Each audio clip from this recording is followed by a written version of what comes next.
Back to my channel and welcome back to another blog. তো আজকের ব্লগটা শুরু করছি আমি আমার মেস থেকে, পিজি থেকে। তো আজকে যাচ্ছি ব্যান্ডেল। ব্যান্ডেলে কোথায় কোথায় কী ঘুরি না ঘুরি সেটা তোমাদের সাথে আজকে আমি শেয়ার করব। আমি যাচ্ছি ফ্রেন্ডদের সাথে। তো চলো আজকের ব্লগটা শুরু করা যাক। আর হ্যাঁ, আজ হচ্ছে শনিবার, আমি রবিবার মানে আগামীকাল আমি বাড়ি ফিরছি। তো সেটার ব্লগও আমি তোমাদের সাথে শেয়ার করব। তো ফুল লুকটা আমার দেখে নাও একবার। তো এই হচ্ছে আমার ফুল লুক। আমি রেডি হয়ে গেছি আর আমরা অলরেডি লেট হয়ে গেছি। আমাদের 8টার সময় বেরোনোর কথা ছিল, এখন 9:30 বাজছে। তো এখন তাড়াতাড়ি করে বেরোনো যাক, চলো বেরিয়ে পড়ি। টাটা। এখন আমরা চলে এসেছি পশ্চিমবঙ্গের প্রাচীনতম একটি গির্জা, যার নাম ব্যান্ডেল চার্চ এবং আসল নাম the basilica of the Holi রোজারি। এটি 1599 খ্রিস্টাব্দে পর্তুগিজদের দ্বারা প্রতিষ্ঠিত হয়েছিল, কিন্তু 1632 খ্রিস্টাব্দে মুঘলরা এটিকে পুরোপুরি নিশ্চিহ্ন করে দেয়। গোমেজ দে সোটো এটিকে আবার 1660 খ্রিস্টাব্দে পুনর্নির্মাণ করেন। এটা হলো গির্জার সামনের দিকটা। চার্চ থেকে বেরোনোর সময় এরকম ফুলের হেয়ার ব্যান্ডস, বালুনস অনেক কিছু পেয়ে যাবে। 25শে ডিসেম্বর কিংবা 31শে ডিসেম্বর তোমরা এখানে আসতেই পারো। আর হ্যাঁ, চার্চের ভেতরে আমি ক্যামেরা করতে পারিনি, কারণ অনেক লোক ছিল এবং ক্যামেরা করা বারণও ছিল, কিন্তু চার্চটি সাজানো হচ্ছে 25শে ডিসেম্বরের উদ্দেশ্যে। তো তোমরা চলে আসতে পারো।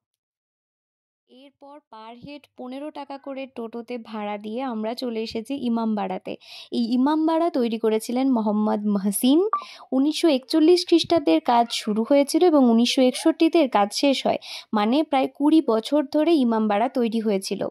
এই ইমামবাড়ার ভেতরে ঢুকলে তোমরা বুঝতে পারবে তার কোনায় কোনায় লেগে আছে ইতিহাসের ছোঁয়া।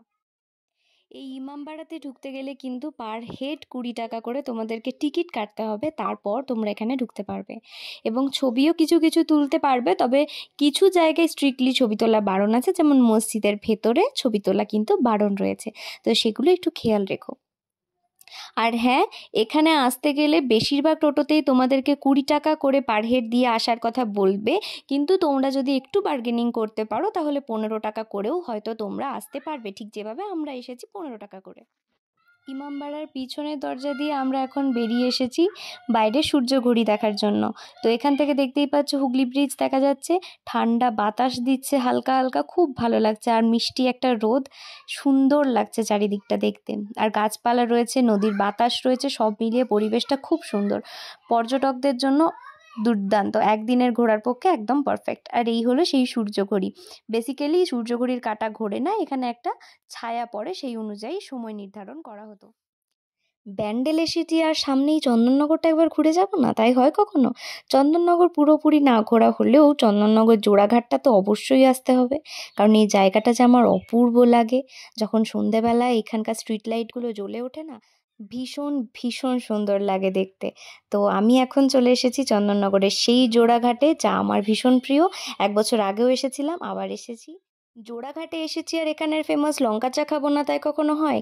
ইনি হলেন অমল ব্যাপারী। তোমরা এলে অবশ্যই এনার কাছে লঙ্কা চাটা একবার ট্রাই করে দেখতে পারো, দারুণ লাগে। আর সারাদিনে কী কী খেলাম সেটাই তো বলা হলো না। তো ফার্স্টেই আমরা ব্রেকফাস্টটা সেরেছিলাম হচ্ছে ছোলার ডাল আর মটরশুঁটির কচুরি দিয়ে, আর সেটা খেয়েছিলাম চার্চের সামনের একটা দোকানে। তোমরা ওখানে অনেক খাওয়ার দোকান পেয়ে যাবে। আর দুপুরবেলা আমরা সেরম কিছু খাইনি। এখন দেখতেই পাচ্ছ সন্ধে হয়ে গেছে, স্ট্রিট লাইটগুলো জ্বলে গেছে, কি সুন্দর লাগছে না? তো এখন আমরা খেলাম এখানে হচ্ছে দই ফুচকা আর জল ফুচকা। তো এরপর আমাদের ফেরার পালা। এখন তোমরা এনজয় করো আজকের তোলা কিছু সুন্দর সুন্দর ছবি। আজকে প্রচুর ছবি তুলেছি, তার মধ্যে কয়েকটা তোমাদের কাছে তুলে ধরলাম। আজকের ব্লগটা যদি ভালো লেগে থাকে, do like, share and subscribe my channel. খুব তাড়াতাড়ি আরও অনেক ভালো ভালো ব্লগ আসতে চলেছে। Stay tune guys, bye bye.